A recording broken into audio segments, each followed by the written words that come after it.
అస్మద్గురుభ్యో నమః. యజ్ఞము యొక్క ప్రశంస, యజ్ఞమును ప్రశంసించడం.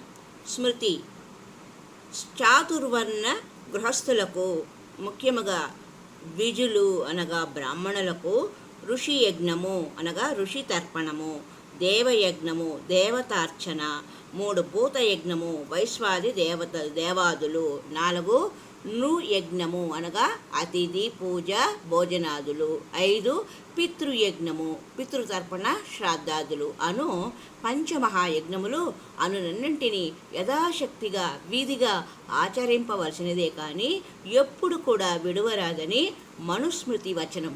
మనుస్మృతి అధ్యాయము మనుస్మృతిలో అధ్యాయం 4 శ్లోకం 21లో ఈ చాతుర్వర్ణ గృహస్థులకు, ముఖ్యంగా బ్రాహ్మణులకు నిర్దేశించబడిన ఋషియజ్ఞము, దేవయజ్ఞము, భూతయజ్ఞము,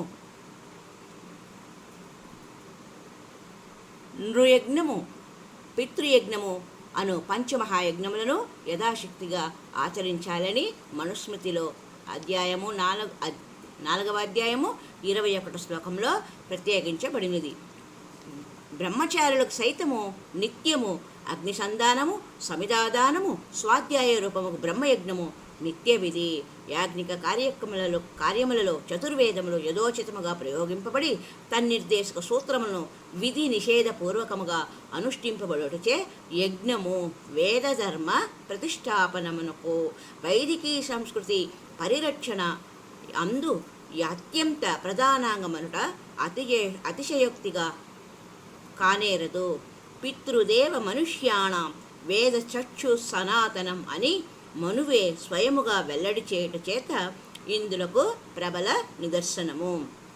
అంతేకాదు శృతులు యజ్ఞోవై విష్ణు అని యజ్ఞమును పరమాత్మ భగవత్స్వరూపమే అని వర్ణించినవి. కాలాత్మకుడు శాసకుడు పరమాత్మయే, యజ్ఞమని యజ్ఞోవై సంవత్సర అని శృతులు భగవన్నుతి గావించుచున్నవి. ఇంకా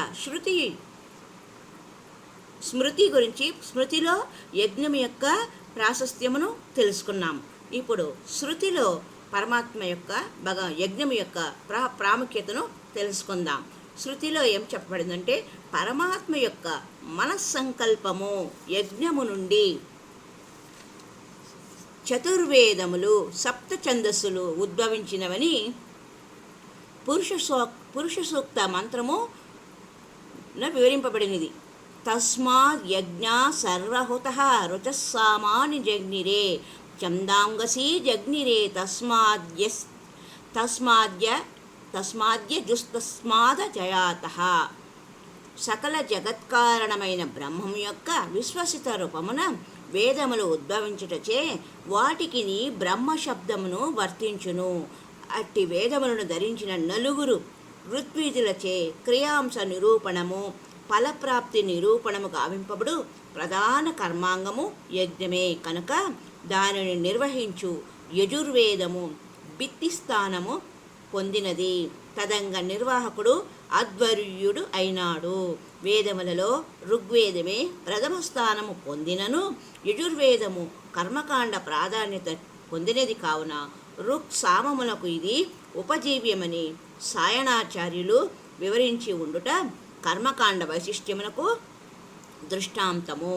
కనుక యజ్ఞస్వరూపుడగు పరమపురుషుడు యజ్ఞము చేతనే పూజింపదగినవాడు, యజనీయుడు. జ్ఞానము, ఉపాసన, క్రియాది రూపమైన యజ్ఞము వేదోపదిష్టమగు పరమధర్మము అయి ఉన్నది. యజ్ఞేన యజ్ఞమయజంత దేవాః తాని ధర్మాణి ప్రథమాన్యాసన్.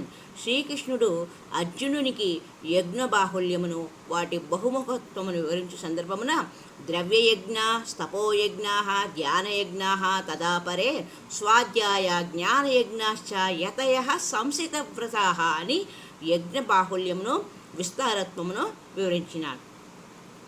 హరి ఓం తత్సత్. మరి యొక్క సంచికలో యజ్ఞం యొక్క ప్రాశస్తమును, స్తోత్రములలో ఎలా ప్రశంసింపబడినది అనే విషయమును తెలుసుకుందాం. హరి ఓం తత్సత్.